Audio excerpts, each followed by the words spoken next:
Welcome to Daily News Simplified, an answer to what, why, and how of newspaper reading. Today, we're going to discuss the important issue appearing in the Hindu newspaper dated 28th February 2018. Let's begin. On page number 1, the news reads Maldives reject invite for naval exercise. This news also appears as a continuation on page number 10. This news is about Milan exercise. So let's see this news in detail. So what is this news about? In this news, Maldives has declined an invitation to join Milan series of multilateral exercise hosted by Indian Navy. In this regard, the ambassador of Maldives has stated that due to state of emergency in Maldives, they will not be able to participate in the Milan naval exercise. In this regard, let us understand few basic facts about Milan naval exercise as this topic becomes important from your prelims point of view. The Andaman and Nicobar Command of the Indian Navy will host in the second week of March Milan naval exercise. Thus, Milan is a multinational mega event and is a congregation of littoral navies conducted biannually by the Indian Navy. Apart from naval exercises and professional interactions, Milan also provides an excellent opportunity to the participating navies to come together in a spirit of collaboration and mutual understanding to nurture stronger ties. Milan will be held at Port Blair in March with the underlying theme of friendship across the seas. Now, with this underlying theme of friendship across the seas, Milan will witness a diverse mix of professional exercises, seminars, social events, and sporting fixtures. The interactions during Milan by various naval forces will help in enhancing maritime security through regional cooperation in combating unlawful activities across the seas. And with the aim of enhancing regional cooperation in combating unlawful activities, the theme of the seminar has been chosen as In Pursuit of Maritime Good Order, Need for Comprehensive Information Sharing Apparatus. So this exercise will effectively help in strengthening regional cooperation and also to enhance security at the sea. Thus this news becomes important from prelims point of view. Since Milan is being conducted in March 2018, so a question can be expected in this UPSC prelims examination, and questions can also be asked with respect to Port Blair. As you can see here, question can also be asked regarding Andaman and Nicobar Islands as have been asked in the past. So this topic becomes important. As under GS2, this topic will come under bilateral, regional and global groupings and agreements involving India or affecting India's interests, and also under security challenges and their management in border areas, linkages of organized crime with terrorism. So this topic becomes very important both from your prelims as well as mains point of view. With this, let's move on to the next news. Now the next news appears on page number 11 and it reads Vietnam and India to discuss South China Sea. Now in this news, the President of Socialist Republic of Vietnam, Mr. Trang Dai Quang, will be on a state visit to India in the early March 2018. The President of Vietnam shall also be accompanied by his official delegates including business leaders. The Vietnam President's visit will further deepen comprehensive strategic partnership between India and Vietnam. And in this process, they are likely to discuss issues related to South China Sea and is also likely to sign a civil nuclear agreement with India. So it is in this respect, let us understand elaborately the issue with respect to South China Sea. Now this South China Sea issue involves mainly territorial and maritime claims among several competing sovereign nations within the region. As you can see in this map, these nations include Vietnam, Malaysia, Indonesia, Brunei, Philippines, and also Taiwan. So all these countries have a competing claims over the region, and it includes both territorial, that is island and shoals, as well as maritime claims. China has backed its claim over the region by expansive island building and patrolling of the area by naval ships. It is also a territorial and sovereignty dispute over Paracel Islands and Spratleys Islands, as it is claimed in whole or in part by number of countries. In this respect, let us understand what these each competing countries has to claim over these entire area. Now China by far claims the largest portion of territory, which it mentions as 9-line, and this portion stretches south and east of the Henan province. As you can see here, the Henan province and all this area down south and east is claimed by China under the South China Sea. China says that its rights to the area goes back to centuries when Parasil and Spratleys were regarded as integral part of China. However, Vietnam debates this China's historical claim, saying China had never claimed sovereignty over the island before 1940. The other major claimant in the area is the Philippines, which invokes its geographical proximity to Spratly Islands. Both Philippines and China also lay claim on the Scarborough Shoal, commonly known as the Huangyan Island in China. Malaysia and Brunei also claim to the territory in South China Sea that fall within the EEZ or Exclusive Economic Zone, as defined by United Nations Conventions on the Law of Sea. And even as per India, China's claim is contrary as per United Nations Convention on the Law of Seas. With all these competing claims, China sees unilateral exploration for production of petroleum by competing countries as problematic. Even international arbitration rulings prohibit unilateral action in disputed areas, which may change the nature of the area. For example, drilling or even making islands. Now, as we know, China has backed its claim by expansive island building in the area.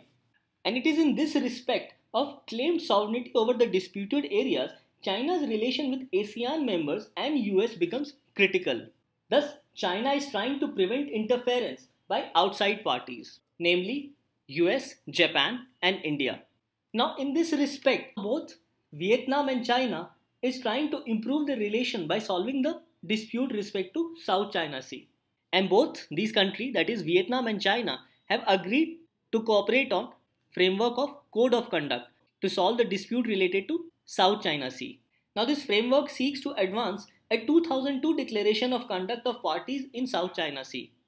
And this framework aims to promote mutual trust, cooperation and confidence, prevention and management of incidents, and create a favorable environment for settlement of disputes. Thus, this framework is the best possible platform to start negotiation for settlement of competing claims in the South China Sea region. Thus, this topic becomes very important with respect to international relations topic from UPSC. As you can read, this question has appeared in the mains of 2014. The question reads, with respect to South China Sea, maritime territorial disputes and rising tension affirm the need for safeguarding maritime security to ensure freedom of navigation and overflight throughout the region. In this context, discuss the bilateral issues between India and China. So to discuss any bilateral issues, you first need to understand the entire dispute over South China Sea. It is only after understanding the dispute over South China Sea, you will be able to ascertain the various aspects of the disputes with respect to bilateral ties with different countries. Thus, this topic becomes very important both from your mains as well as from your prelims examination. In prelims, straight away question can be asked with respect to Spratly Islands as well as Paracel Islands. And also questions can be asked with respect to South China Sea, or a direct question can be asked with respect to this 9-dash line. So you must be knowing all these facts with respect to this particular issue. Although this issue appears along the line of India-Vietnam relation, but it is important to know why Vietnam will be discussing the issue related to South China Sea. Thus, this topic becomes very important. With this, let's move on to the next news. Now, the next news appears on page number 8. Here the news reads, no discrimination. Insurance law must be revisited to remove unreasonable exclusions in health policies. Now, this news talks about issues with insurance policies in India with major focus on exclusion of individuals from end benefits with respect to an insurance scheme. Hence, it suggests that insurance law must be revisited to remove these unreasonable exclusions. Most of the insurance policies in India are weighted highly in favor of the insurance companies, thereby making them less vulnerable for the end customer. And exclusion of individuals from these insurance policies due to unreasonable reasons restrict the individual's basic right to health flowing from Article 21 of the Indian Constitution. And in this regard, the Delhi High Court has said that right to health is meaningful only when healthcare and health insurance in the country are improved. To improve access to health insurance, the government has already announced the National Health Protection Scheme. Now, this National Health Protection Scheme provides health cover to 10 crore poor and vulnerable families an insurance coverage up to rupees 5 lakh per family per year for secondary as well as tertiary health care.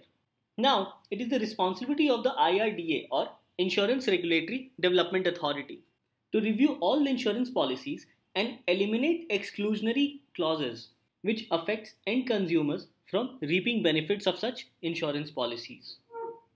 In this respect, let us also understand the problems of insurance sector in India. As per recent National Family Health Survey, scale of insurance in India is very low, covering only 29% households. As per IRDA, insurance penetration in India was only 3.4% in financial year 2016. Now, due to this asymmetric information in insurance, insured people are unable to reap the benefits of the insurance policy. Thus, in this respect, let us also discuss what should be the way forward to regulate insurance sector in India. India's insurance players need stricter regulation. This will help to curb frauds and empower the patients. The insurance laws in the country needs to be revisited to ensure that there is guaranteed renewal of policies, removal of discriminatory clauses from insurance plans, and all pre-existing conditions are uniformly covered. Now, this problem of insurance can be solved if the payer insurer is the government or the state. For this to happen, trust-based model of insurance can be adopted and financing can be done through public taxes. This will also help to achieve government's aim of universal coverage. Now, in this trust-based model, the central government and the state government can form a trust with funds contributed both by the center as well as by the states. So the contribution by the center as well as by the states will fill the corpus of the trust with certain money. And this trust of the government will further process and settle claims of hospitals. So in this trust-based model, money will directly flow from the trust of the government to the hospitals concerned who provide such services to the poor. So this topic of insurance policy and also this issue of trust-based model of insurance becomes important both from your pre and mains point of view. This topic is covered under GS paper 2, specifically under welfare schemes for vulnerable sections of the population by center and states and performance of these schemes and issues relating to development and management of social sector. Thus, this topic becomes very important from your pre as well as mains point of view. With this, let's move on to the next news. The next news is on page number 8. The news reads, cornered by Quad. The 4 countries will have to show that their infrastructure development plans are a match to the Chinese ambitions. Now, this article talks about coming together of Quad members and how it can successfully counter China's Belt and Road Initiative by providing an alternative model of development for infrastructural needs. The Quad members comprises of an informal grouping of 4 countries, namely United States of America, Japan, India, and Australia. The informal grouping of Quad at the last East Asia Summit in Manila saw these 4 countries coming together effectively to counter China in the entire Indo-Pacific region. And it is in this respect that these 4 countries are working together to establish a joint regional infrastructure scheme as an alternative to China's Belt and Road Initiative. The Quad members have said that by merely opposing Belt and Road Initiative will not serve the purpose, and what they need is an alternative model to Belt and Road Initiative.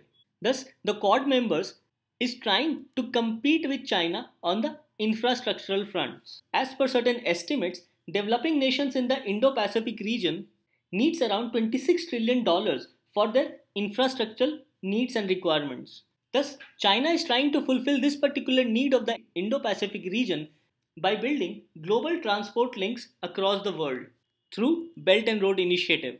And in this very respect, China is trying to expand its Arctic policy through Polar Silk Road. The Belt and Road Initiative has placed China at the heart of the global economy, and the Quad members are trying to compete with this particular policy of China. And in this respect, India and Japan are working on an ambitious India-Africa growth corridor project with the purpose of linking Southeast Asia to Africa. It is also important to understand India's perspective. India was the only member of Quad who did not attend the Belt and Road Initiative Summit hosted by China in May 2017. India was and is still opposed to the CPEC or China-Pakistan Economic Corridor as it passes through POK or Pakistan Occupied Kashmir. Now, China has already asserted its unhappiness about the meeting of Quad, as China sees the efforts of Quad members as a shift of balance of power in the Indo-Pacific region. Thus, it is in this regard that India, along with the Quad members, can play a very significant role in the Indo-Pacific region. Through infrastructural models, Quad has to offer to fulfill development needs of the region. This will also give India an asserting role in the Indo-Pacific region. Thus, this news becomes very important from your mains point of view, as this news is about the emergence of Quad and how effectively it can counter China's global economic presence in the Indo-Pacific region. This news forms a part of international relations syllabus of your UPSC. With this, we move on to the next news. Now we come to page number 8. Here, the news reads, Going Grey. Will being put on the watch list force Pakistan to withdraw state support to terror groups? So this news of FATF, that is Financial Action Task Force, putting Pakistan under grey list has already been covered by Maharshi ma'am in her video dated 24th February 2018. So in this, we will discuss the security implications of putting Pakistan in the grey list and how will such a decision impact India and its relationship with other countries. Let's see. As per Security Council Resolution number 1267, it bans groups affiliated to Taliban and any interaction or dealing with such organization. Thus, the resolution has banned any interaction or dealing, including financial dealing, with its affiliates such as Al-Qaeda, Lashkar-e-Taiba, Jaish-e-Mohammed, and the Haqqani network. Their leaders like Hafiz Saeed and Masood Azhar continues to get alleged state patronage from Pakistan and hold public rallies despite ban from the United Nations Security Council. This particular situation is very alarming with respect to the security conditions of India, both along the border as well as on the domestic front, as it leads to n number of security implications for India. Terror attacks in India is often claimed by some of these terrorist organizations, which again becomes a security nightmare for the country. These organizations and their affiliates have grown and nurtured their base throughout Pakistan with tacit help and support of some of the officials. It is because of these terrorist organizations' growing influence in Pakistan's establishment, India's relationship with Pakistan have been jeopardized and hit many roadblocks. In this regard, it is important to know that Zakir Rahman Lakhvi, an LAT operative and also a prime suspect in 2008 Mumbai terror attack, was granted bail in Pakistan despite United Nations Security Council's 1267 resolution, which bans funds to such organization or its people. Now it is in this backdrop that FATF has put Pakistan in the grey list. However, it is interesting to note that in the first round of talks of International Cooperation Review Group, which makes recommendation to FATF, failed to reach consensus on putting Pakistan under grey list. The countries which supported Pakistan in the first round were China, Saudi Arabia, Turkey, and Gulf Cooperation Council or GCC. The members of GCC are Saudi Arabia, United Arab Emirates, Qatar, Kuwait, Bahrain, and Oman. However, it was only after a consolidated effort from United States, UK, France, and Germany, Pakistan was finally put under the grey list. And it was in the second round, China dropped its objection and supported the resolution to put Pakistan under the grey list.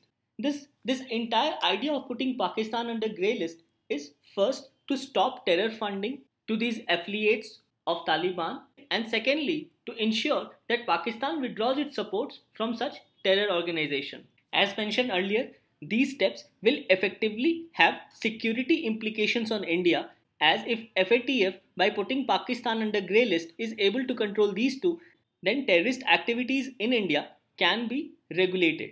Thus, this topic becomes important from security as well as from international relations point of view, as questions in prelims can be asked on GCC, that is Gulf Cooperation Council, as well as on FATF, that is Financial Action Task Force. With this, we come to an end to today's newspaper. Let's move on to the question for the day.